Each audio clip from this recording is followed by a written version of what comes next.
कुरुक्षेत्र में राजकीय अनुबंधित अध्यापक संघ हरियाणा के बैनर तले प्रदेश भर से पहुंचे गेस्ट टीचरों ने अपनी मांगों को लेकर शक्ति प्रदर्शन किया। लघु सचिवालय में एकत्रित हुए गेस्ट टीचरों ने सरकार के खिलाफ नारेबाजी की और इसके बाद मुख्यमंत्री आवास कार्यालय की ओर पैदल मार्च निकाला। राज्य प्रधान दिनेश यादव ने कहा कि गेस्ट टीचर वर्षों से नियमितीकरण की मांग कर रहे हैं और कोर्ट से राहत मिलने के बावजूद सरकार उनकी मांगों पर अमल नहीं कर रही। उन्होंने चेतावनी दी कि यदि जल्द समाधान नहीं हुआ तो आंदोलन को और तेज किया जाएगा। गेस्ट टीचरों ने मुख्यमंत्री से मुलाकात का समय देने और अपनी मांगों पर सकारात्मक निर्णय लेने की भी अपील की। ग्राउंड जीरो न्यूज के लिए कुरुक्षेत्र से अग्रेज सिंह की रिपोर्ट।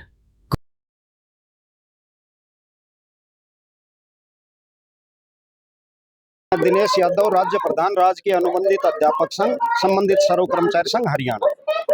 साथियों, मैं बताना चाहता हूं कि 2005 और 2006 के अंदर गेस्ट टीचर लगे थे, उनको लगभग आज 21 वर्ष हो गए हैं और 21 वर्ष के बाद ही शहीद उद्यम सिंह जी ने 21 वर्ष शोषण का 21 वर्ष बाद बदला लिया था। आज हमारे वास्तव में इस शहीद उद्यम सिंह जी की शहादत दिवस से हमारे आंदोलन की गेस्ट टीचर्स की शुरुआत है। हमारे को भारतीय जनता पार्टी की सरकार जब 2014 के अंदर आई तो उस समय घोषणा पत्र में वादा किया था कि हमारी सरकार बनते ही ना केवल गेस्ट टीचर्स को पक्का किया जाएगा अपितु 2005 और 2006 से उनको एरियर भी दिया जाएगा।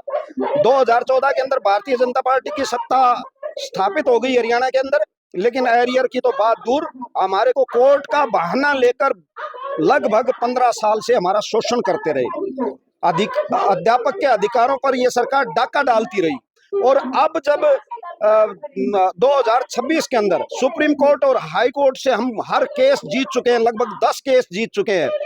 उसके बाद सरकार की नीयत के अंदर जो खोट था वो साफ आ गया। हमारे को पहले 12 साल तक 15 साल तक झांसे देकर झूठे बरगलाती रही और अब जब ये लगा कि गेस्ट टीचर्स को पक्का करना ही पड़ेगा तो सरकार के पास कोई बहाना नहीं बचा और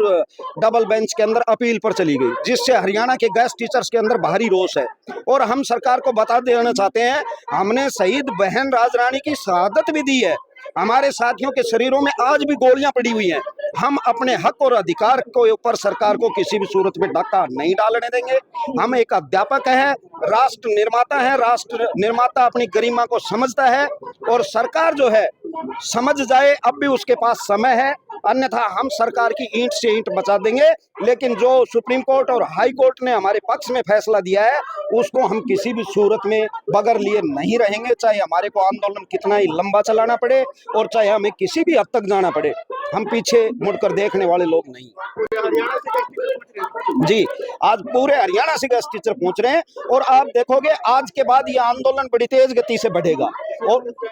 सीएम हाउस जाएंगे, हम प्रदर्शन करेंगे, सीएम हाउस का घेराव भी करेंगे और उसके बाद इस आंदोलन को हम कुरुक्षेत्र की धरा तक सीमित नहीं रखेंगे, इसको पूरे हरियाणा में फैलाएंगे, गांव-गांव तक, गली-गली तक और हर घर तक, हर व्यक्ति तक इस आंदोलन को पहुंचाएंगे। और भारतीय जनता पार्टी जो जुमलेबाजी पार्टी है, जो झूठी पार्टी है, जो एक अध्यापकों का ही शोषण कर रही है, राष्ट्र निर्माता के सामने ही झूठ बोल रही है, हम बच्चों को क्या पढ़ाएंगे, कैसे आदर्श बन पाएंगे? किस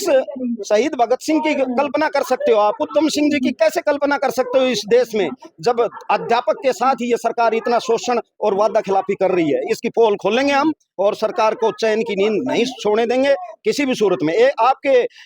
चैनल के माध्यम से एक और बात बता देना चाहता हूं मैं, माननीय मुख्यमंत्री जी हंसते बहुत हैं 24 घंटा, उनकी हंसी को हम जो है ना